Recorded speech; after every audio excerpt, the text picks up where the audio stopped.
Doctor Rafael Ollarte, jurista conocido, jurista de nuestro país. Doctor, muy buenos días y bienvenido a la mañana 24 horas. ¿Cuál debe ser ese papel? ¿Qué podrá hacer este Consejo de la Judicatura Transitorio, que pues estará por 18 meses hasta que se elija el nuevo? A ver, lo primero que hay que hacer presente es que este Consejo de la Judicatura Transitorio reemplaza otro Consejo de la Judicatura Transitorio y no es sino el reflejo del incumplimiento del artículo 20 del régimen de transición.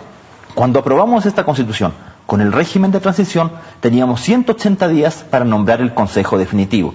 Pasaron 2 años y medio, no se nombró nunca el Consejo Definitivo, y la mejor solución que nosotros encontramos es, como el Consejo de Participación Ciudadana no había organizado el concurso, y parece que la cosa se podía ir de las manos, pues hagamos la consulta popular y pongamos a los famosos 3 delegados y modifiquemos la integración del Consejo Definitivo. Las facultades de este Consejo de la Judicatura Transitorio ciertamente serán mayores que el que está siendo disuelto.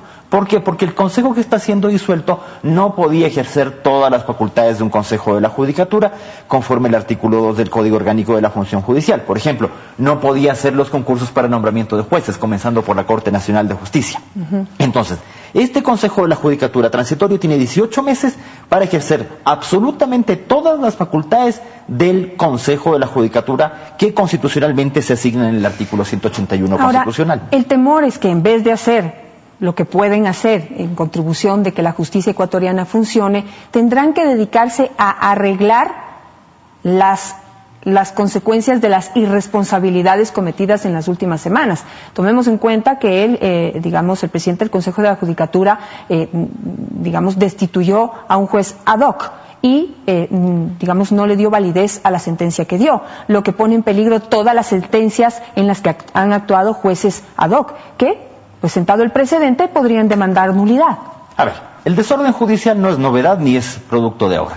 Lo que sí está ocurriendo es que nos estamos enfrentando, hace harto rato ya, a las vías de hecho. Esto es, un juez, bien o mal, dicta una providencia y yo no impugno la providencia, sino que primero la incumplo y luego me busco otro juez que dicte un fallo contradictorio. Esto ya ha pasado, por ejemplo, en el caso de la Cervecería Nacional, en el caso Ingesa, en algunos de los cuales, uno de los cuales ya se pronunció la Corte Constitucional y en el resto no. Es decir, sí existe una suerte de cultura política y jurídica en el cual nosotros no respetamos los fallos, sino que nos vamos a las vías de hecho. ¿Podía el juez Cova destituirle al presidente de la Judicatura, Benjamín Ceballos?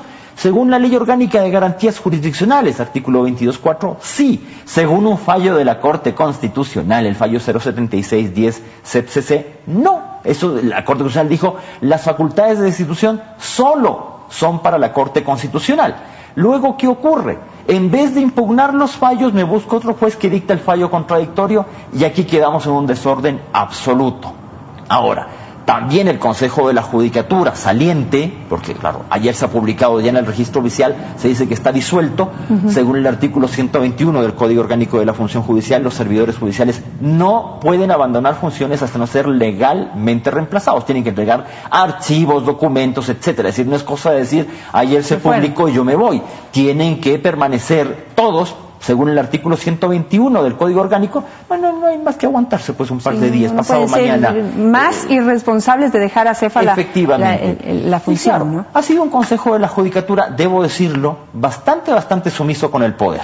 Esperemos que el Consejo de la Judicatura Transitorio no sea tan o más sumiso que este Consejo que se está yendo. Siempre tienen que recordar que el diablo paga mal a sus devotos. No, los políticos pagan así a los devotos. ¿Por qué razón? Porque si yo me someto no a ejercer mis funciones, sino a cumplir las órdenes, hoy día cumpliré las órdenes para permanecer en el cargo de quien ostenta el poder y mañana cumpliré las del que venga, ¿no? Entonces, tener funcionarios así es bastante peligroso en un Estado de Derecho. Estado de Derecho que es bastante dudoso en nuestro país, con un régimen de transición de 4 años, lo cual es ciertamente impresentable. Ahora, queremos cambiar toda esta politización de la justicia y todas estas irregularidades y hasta contradicciones y responsabilidades que hemos visto, sobre todo en estos últimos días, pero de lo que hemos vivido los últimos 50 años, y queremos cambiar esta realidad escogiendo una comisión tripartita precisamente elegida por los políticos. Tania Arias es una una excelente profesional, no podría decir yo otra cosa de lo que yo poco que he podido conocer, pero no se podría decir otra cosa, pero está sujeta a lo que en este momento diga su partido político, porque no es ni siquiera la asamblea, su partido. Si ella es la escogida, estará sometida a lo que su partido político diga. A ver, aquí no importa cómo se nombra, sino que siempre importará a quién se nombra. Usted puede tener concursos, nombramientos directos, nombramientos por ternas. En el Ecuador lo hemos intentado absolutamente todo, pero si no existe voluntad política de tener órganos autónomos e independientes que tomen sus decisiones y que vayamos a respetar sus decisiones, pues será lo mismo que funcionarios del gobierno critiquen fallos de la función judicial y critiquen los jueces en un Estado de Derecho. Es inaceptable.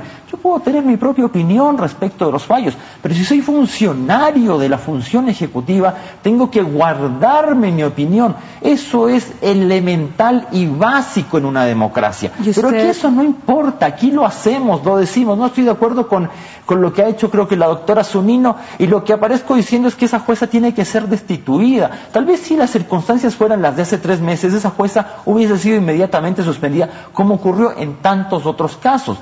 Bueno, la esperanza es lo último que se pierde, aunque a veces es muy deprimente pensar que lo único que estamos haciendo es cambiar nombres. ¿Ya? Veamos quiénes van al Consejo de la Judicatura Transitorio. Primero, no solamente gente proba, ¿ya? No solamente gente que conozca el derecho, sino que gente que cumpla los requisitos constitucionales. Hay requisitos, y en ese sentido, ni la consulta popular ni la reforma que se hizo ha modificado el artículo 180 de la Constitución.